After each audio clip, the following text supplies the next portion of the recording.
Yes, mwanamichezo popote pale ulipo ulimwengu mzima wa soka, ni kuombe tu kama ndo mara kwa kwanza kuweza kutazama video hii, basi nenda kabonyeza kitufe ambacho kimeandikwa neno subscribe, like, alafu toa comment yako mwishoni kabisa ukishaanza kuangalia hii video. Tetesi ni nyingi sana.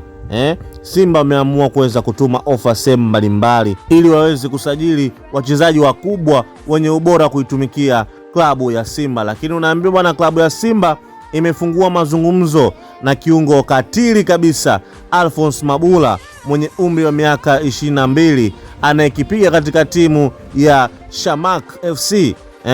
Huyu ni katili kabisa, ni kiungo ukiambiwa katili kweli, manake ni katili. Kwa Simba imevutiwa na kiwango cha Alphonce Mabula na sasa wanahitaji huduma yake kwenye ligi ya mabingwa barani Afrika.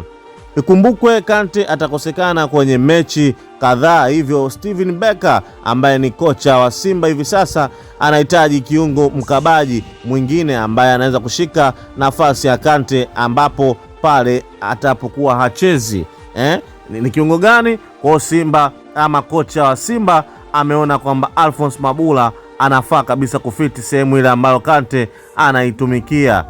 Kwa hiyo klabu ya Simba mapema tu wameona bora watume ofa ili waweze kuinyakua saini yake ya Alphonce Mabula. Hili ni pendekezo la kocha wa Simba Steven Becker, sababu anawajua wachezaji wengi ambao ni wazuri, anawajua. Kwa hiyo ndio maana anaagiza wachezaji tofauti. Wengine wametoka timu ambao na yeye pia alitoka kuitumikia muda so mrefu ambao ni Stellenbosch, lakini pia wengine wanacheza ligi kubwa, anawaona kabisa na ameona sehemu mbalimbali. Kwa hiyo ndio maana amemhitaji katili kabisa kiungo huyu Alphonce Mabula ili kuweza kuitumikia klabu ya Simba.